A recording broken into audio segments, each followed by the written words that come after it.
He is on the Forbes 30 Under 30 list. He has interviewed some of the most successful people in the entire world, including Bill Gates, Warren Buffett, Maya Angelou. The list goes on and on. He compiled what he learned from these people in a new book that he calls The Third Door. Please welcome author and entrepreneur Alex Banayan.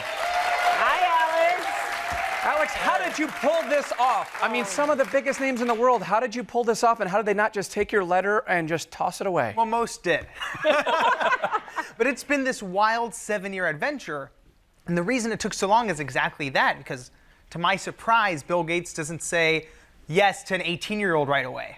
Right. So it was this long adventure. It took 2 years to get to Bill Gates. It took 3 years to get to Lady Gaga, and then writing it was an adventure in and of itself. You started this whole process as a freshman. You were 18 years old, right? I was a freshman in college, and I was going through a life crisis. Yeah. Where not only did I not know what I wanted to do with my life, I had no idea how all the people who I looked up to, how they did it. How did Bill Gates sell his first piece of software? Right. How did Spielberg become the youngest director in Hollywood history without a single hit to his name? Right. So you couldn't find the books, you decided to write one. Exactly. I wrote the book I was dreaming of reading. Right. And there's an interesting story about Price is Right on how you funded this. So I had a problem where I had this dream. I thought the easy part would be getting to Bill Gates. The hard part I figured was getting the money to fly there. I was buried in tuition payments. I was all out of bar mitzvah cash. So there had to be a way to make some quick money. So 2 nights before final exams, my freshman year of college, I find tickets to The Price is Right. Yeah. And my first thought is, you know, what if I go on the show and win some money to fund this dream? Yeah. You know, not my brightest moment.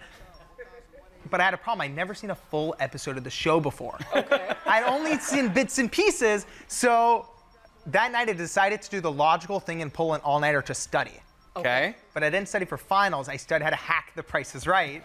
And I went on the show the next day and did this ridiculous strategy and ended up winning the whole showcase showdown, winning a sailboat, selling the sailboat, and that's how I funded the book. Now I wonder, what's the strategy? Yeah, what was that? And you didn't give me, they never figured out that you hacked it? Well, this is the whole thing. The funny thing is my friends had asked me, oh, this was a lucky fluke. I've actually trained 3 other friends who have all gone on and won prizes. Maybe that should be his next book. Yes, how to hack Train The Price is people how Right. to go on a Price is Right and win. It's a lot better than getting a bank loan to fund your dream. Yeah, we got to get some tips from you on that. Yeah. Well, what do you want people to get from The Third Door? What does The Third Door mean? So the biggest thing I learned over the past 7 years is that every single person I interviewed, it doesn't matter if it was Maya Angelou or Bill Gates, they all treat life and business and success the exact same way. And the analogy that came to me is that it's sort of like getting into a nightclub. There's always 3 ways in. There's the first door, the main entrance, where the line curves around the block. Right. Right? Where 99% of people wait in line hoping to get in. And then there's the second door, the VIP entrance, where the billionaires and celebrities go through. And Ryan. Yeah, whatever. The people with the really nice smiles, right? Right. And school and society have this way of making us feel like those are the only 2 ways in. Right. You're either born into it or you wait your turn. Right. But what I've learned is that there's always, always the third door.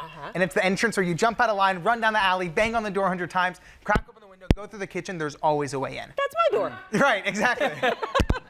And this, you can apply this to all aspects of your life. Business, right? You're an entrepreneur.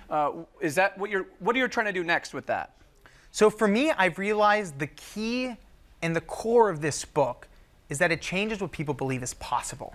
And what I've learned is that you can give someone all the best tools and knowledge in the world, and their life can still feel stuck. Right. But if you change what someone believes is possible, they'll never be the same.